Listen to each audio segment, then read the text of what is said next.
जय हिंद। जीवों के शरीर में कोशिकाओं के समूह को ऊतक कहते हैं और हम सभी जानते हैं कोशिका जीवन की संरचनात्मक और क्रियात्मक इकाई होती है। इस धरती पर कोई भी चीज हो, अगर उसमें जीवन है तो कोशिका ही है। या तो एक कोशिकीय होगा या वो बहुकोशिकीय होगा। प्रोटोजोआ एक कोशिकीय प्राणी होते हैं। इसमें यूग्लिना, पैरामीशिया, अमीबा आदि इसके एग्जाम्पल हैं। और हम सभी बहुकोशिकीय जीव हैं, मीन्स के खरबों सेल्स के गुच्छे। और जैसे जैसे आप बड़े होते हो तो सेल्स ही मल्टीपल हो रहे होते हैं और यही कोशिकाएं मिलकर के ऊतक का निर्माण करती हैं। और हम सभी जानते ही हैं कि ऊतक में समान संरचना और कार्य होते हैं और इसके अध्ययन को हिस्टोलॉजी और जेवियर्स जी को हिस्टोलॉजी का जनक कहा जाता है। और बेसिकली एनिमल टिश्यू को 4 भागों में बांटा जाता है। एपिथेलियल टिश्यू, उपकला ऊतक, कनेक्टिव टिश्यू, संयोजी ऊतक, मस्क्यूलर टिश्यू, पेशी ऊतक, नर्व्स टिश्यू, तंत्रिका ऊतक। तो चलिए इस वीडियो के माध्यम से एनिमल टिश्यू के प्रकार को समझते हैं।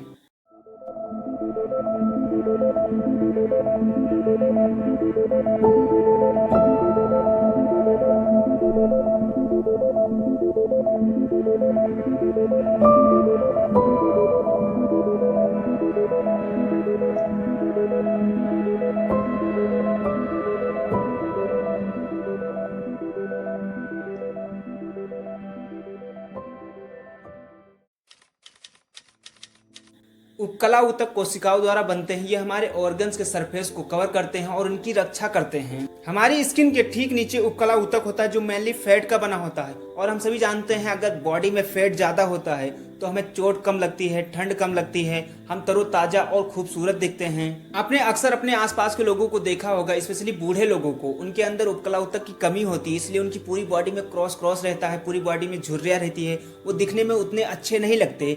और आपने ऐसे लोगों को भी देखा होगा जो यंग तो होते हैं लेकिन कुपोषण के शिकार होते हैं, मीन्स कि उनके अंदर उपकला ऊतक की कमी होती है। उपकला ऊतक की कमी से उनकी बॉडी उतनी ज्यादा मस्कुलर नहीं होगी और उनको जैसे ही थोड़ी सी भी चोट लगेगी तो उनके ऑर्गन्स डैमेज हो सकते हैं।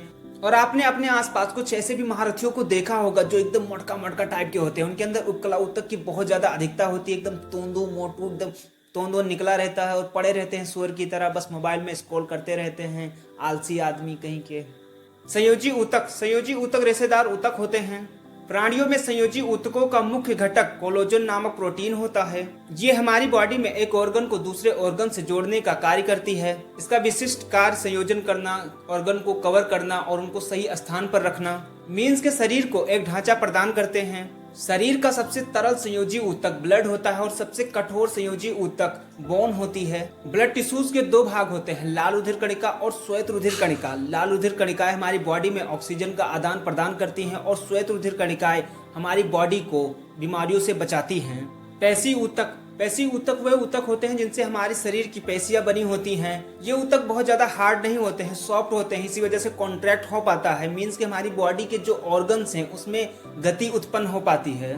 पेशी ऊतक का निर्माण करने वाली कोशिकाएं विशेष प्रकार की आकृति और रचना वाली होती हैं। इनमें कूचन करने की क्षमता होती है। हमारी बॉडी में लगभग 40% भाग पेशीय का ही होता है।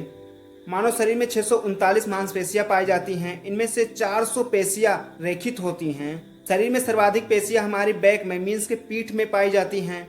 पीठ में 180 पेशियां पाई जाती हैं। और हम सभी जानते हैं हमारे शरीर में 3 तरह की पेशियां होती हैं, रेखांकित, ऐच्छिक, अरेखांकित, अनैच्छिक और कार्डियक मसल्स, हृदय पेशी।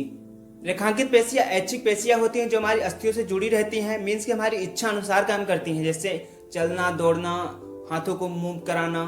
अरेखांकित पेशियां अनैच्छिक पेशियां होती हैं जो हमारी इच्छा अनुसार काम नहीं करती, जैसे ब्लैडर है, यूटेरस है, हमारा पाचन तंत्र है। हम सो जाते हैं लेकिन ये हमसे परमिशन नहीं लेती कि हाँ खाना पचाऊं या ना पचाऊं, ये अपने आप काम करती हैं। और कार्डियक मसल्स, हृदय पेशी, जिससे हमारा हृदय बना होता है, ये भी अनैच्छिक पेशियां होती हैं। और तंत्रिका ऊतक के बारे में बहुत ही अच्छे से जानना है तो आप हमारा नर्वस सिस्टम वाला वीडियो देखिए। सो मिलते हैं नेक्स्ट वीडियो में। जय हिंद।